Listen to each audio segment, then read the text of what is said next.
You are listening to Single Smart Female. This is us letting it all hang out about your love life, examining Steph's dating experiences, and answering your hot topic dating questions. Just you, Steph, and me. No topic is off limits and no filters involved. This is Jen. And I'm Steph. If you have a question about your love life that you would like us to answer, you can submit your question at singlesmartfemale.com. Hello, Single Smart Female. Welcome to show 32. This is Jen, your host, joined by my co-host, Steph. Steph. Your name is Steph, correct? Steph. Okay. Hey. Wait, Steph? Steph. All right. Well, she responds to Steph, so we'll go with Steph. And Steph Yes. will read the question today, which comes from a 49-year-old lady in Maryland. We'll call her Miss I Can't Let Go. Miss I Can't Let Go writes, I've been in a friendship with a man for over 3 years. More benefit than anything. However, it is so much more involved than that. Okay, so let's stop and make sure you air quoted the friendship. Yes. Yeah. Which means her friendship is of a sexual nature. Yes. Hence the more benefit than exactly. anything. So he works for my brother-in-law.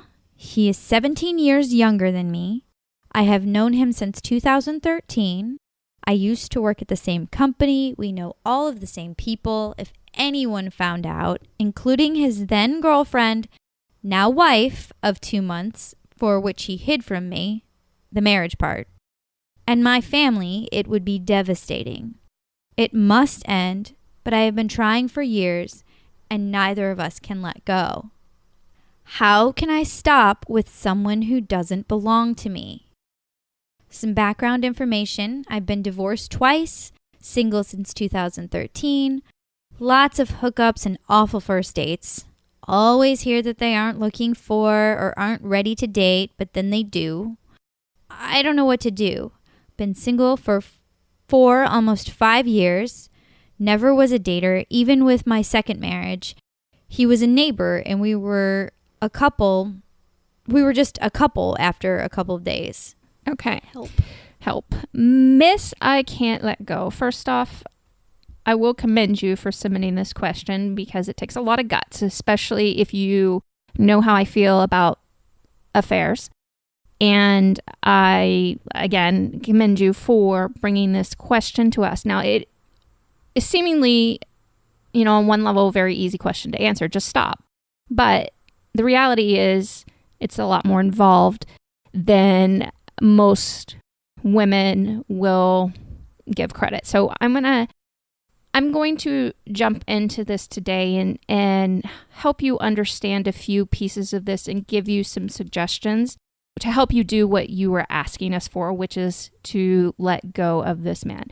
I like the fact that you fully admit that this is not your man.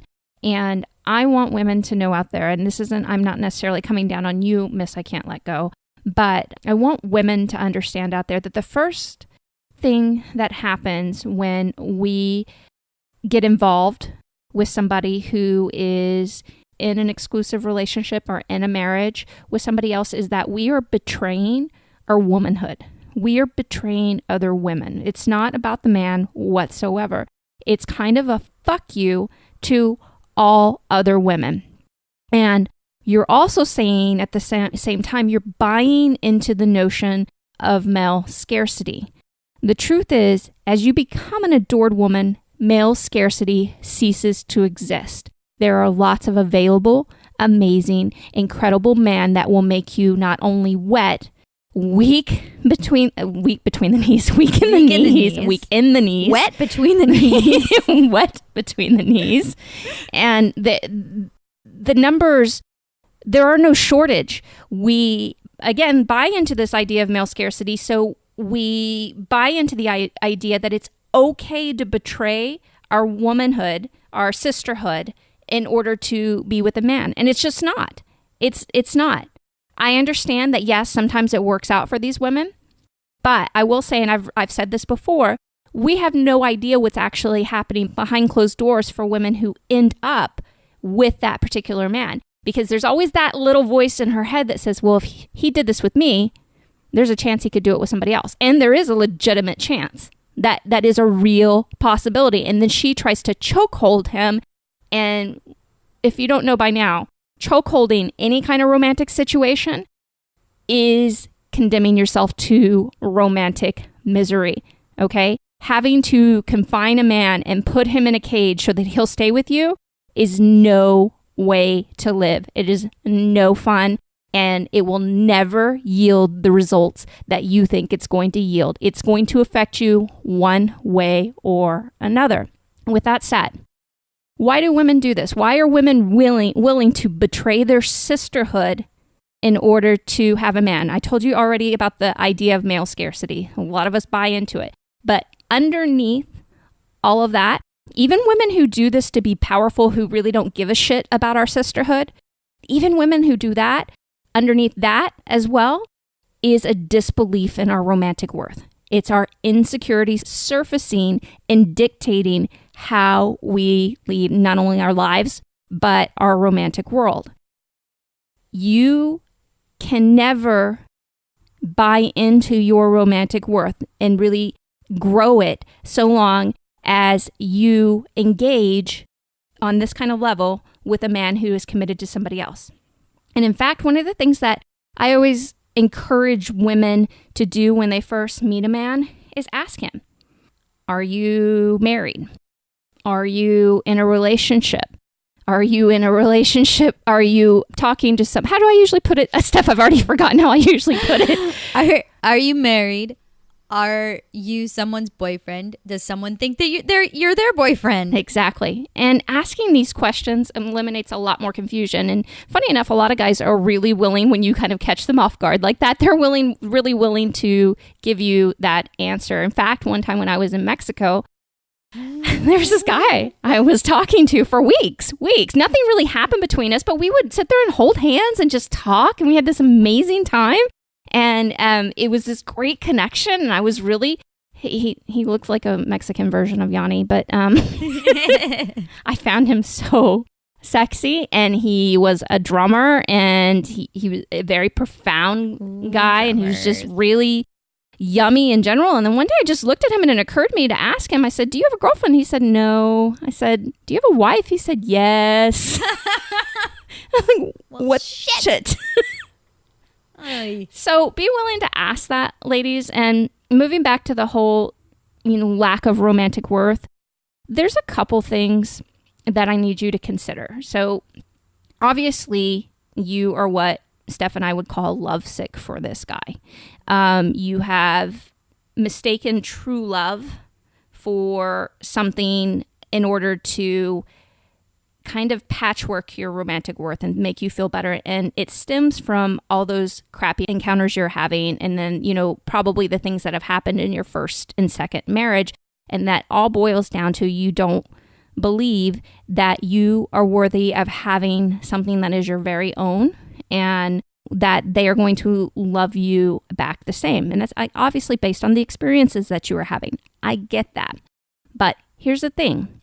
If you want to uncover that man in your life, if you want to meet him, if you want to do things differently, it's going to start with curing yourself from lovesickness.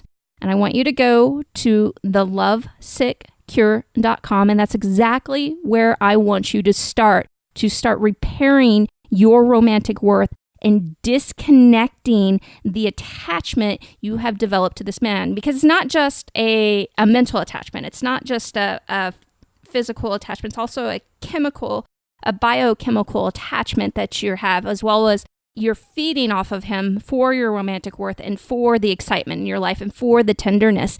But you're betraying your sisterhood. And those two things just don't mesh well together. And I can tell they don't mesh well together because you wouldn't have been brave enough to come ask us about it if they did in your life. Okay. And they, truthfully, no matter what women tell me, they don't really mesh well together. I don't give a shit how many women tell me. I just don't care. No, you can lie to my face all you want. You can blow smoke up your ass all you want. You know damn well on some level this bothers you. Miss I Can't Let Go was brave enough to admit it. Now, with that said, once you start to cure yourself of love sickness, you need to learn how to date, because all of those crappy experiences you are having are because you don't know how to date. You said something, I've never really been a dater. I'm going to sound kind of harsh here, but it doesn't matter, okay? I didn't show up as a dater. I sucked as a dater. Steph was probably a much better dater than I was, and even I've helped her come along in that as well. We women just aren't natural daters because we're not being taught to date. And some of them, a lot, not even some, but a lot of the dating information out there, especially by a lot of the men that are teaching dating, is not bad, but it's not great. You need to learn from a woman, okay? Because essentially dating is about learning how to be a woman in reference to romance. And it makes no sense that we're going to men to teach us how to date. In fact, it frustrates the hell out of me because men don't know how to be women. They will never know how to be women. They're going to teach you what they think the best version of being a woman is. And that's BS because we're the power behind romance, not men. So you're getting a convoluted, diluted version of what it means to be a woman. He can't ever teach you how to be a woman, ever. And he certainly can't teach you how to be the version of the woman you were meant to be. He can only give you his idea of what a woman should be, which is a bullshit notion. With that said, again, it's time to learn how to date. You can learn how to date.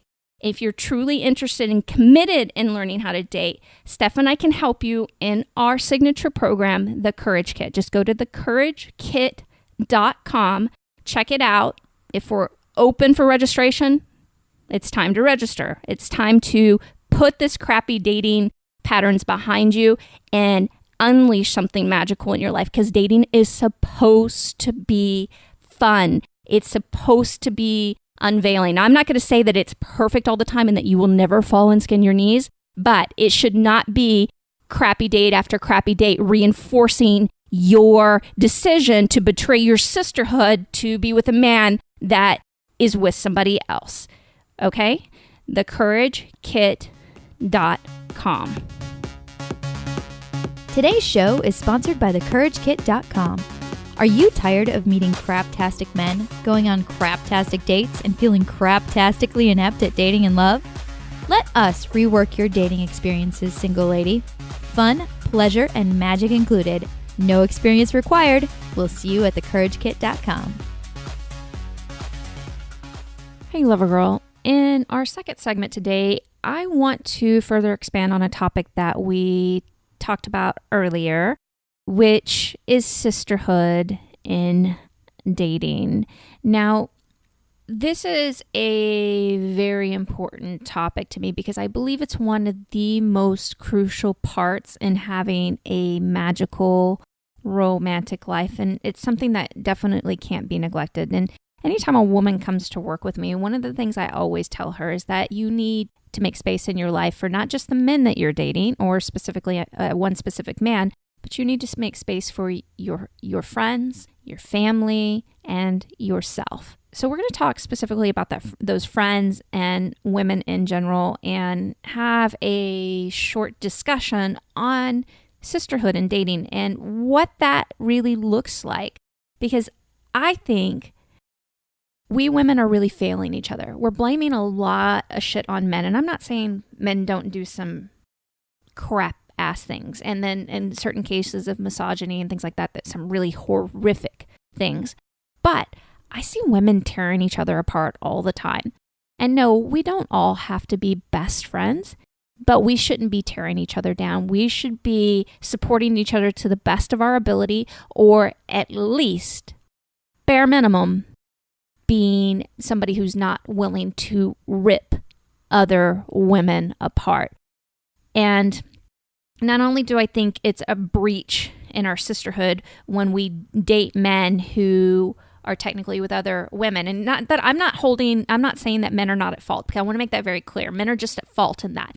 But there's something really sad about the notion that we're willing to do things to our sisterhood that tears at the fabric of something that can be so special and so everlasting and passed on through generations, and something that we need to be teaching our daughters, that the friendships that we share with each other, they really trump everything else. They are what we stand on to make everything else in our life magical and special. You remember the chemistry in Sex and the City, the chemistry between the four women. We need more of that. We need our sisterhood to come back to really supporting each other and knowing what that looks like. So I know from conversations that I've had with women and even conversations that I had with Steph, sometimes we get really triggered by other women, and that's normal. That happens. But how we handle it is really important. And being willing to share your opinion of what a woman is going through as dating is great, but also recognizing that her own journey, that's her own specific journey, is even more important. So specifically, I'm talking about how you critique your friend's dating journey. So giving them suggestions, obviously, and your opinion is important, but make sure you're doing it with care and kindness and the understanding that although I love dating, I've made dating magical in my life, I help other women do it. Dating is not the easiest thing for most women. It doesn't come naturally. It's not something, a gift of knowledge that's being handed down from mother to daughter and so on and so forth. So be kind and compassionate that this shit is scary at times. It's very nerve-wracking. Be her support system. Be there to say, you know what? I don't completely agree with you on that, but I understand that life ebbs and flows. I don't know everything. I don't know for sure that this guy is going to do this, this, and this, and I'm your friend regardless.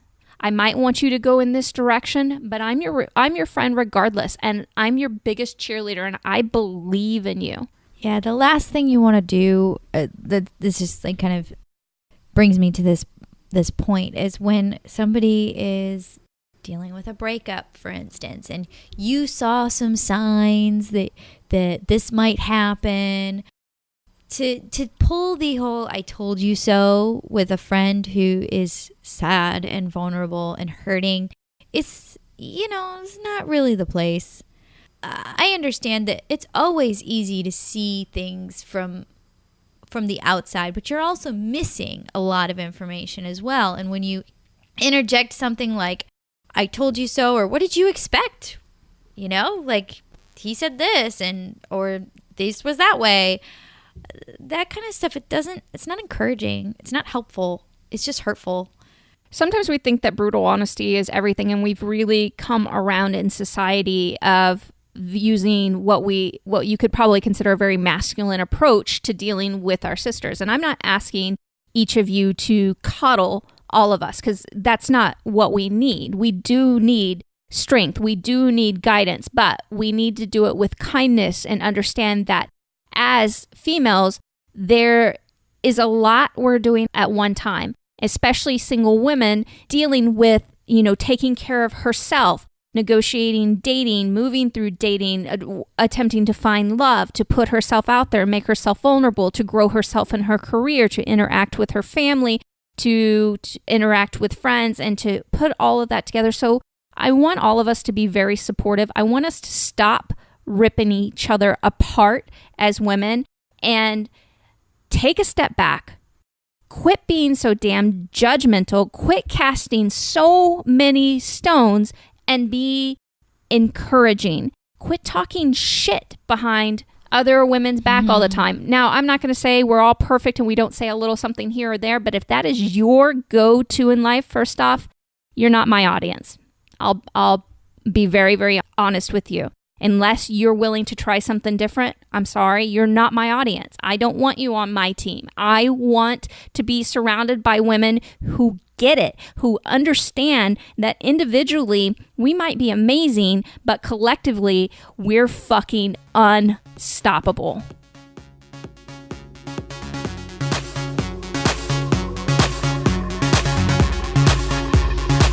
Okay, lady love, it's time for the final thought on today's show. When you are with him and he belongs to her, You are betraying your sisterhood, and both you and her deserve better.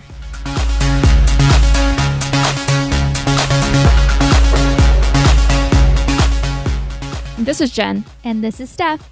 Don't forget to subscribe to our show in iTunes. And if you'd like to submit a question to us, come see us at singlesmartfemale.com. And if you just want to come play around and learn more about Mantourage dating, come see us at havehimyourway.com. Talk to you next time.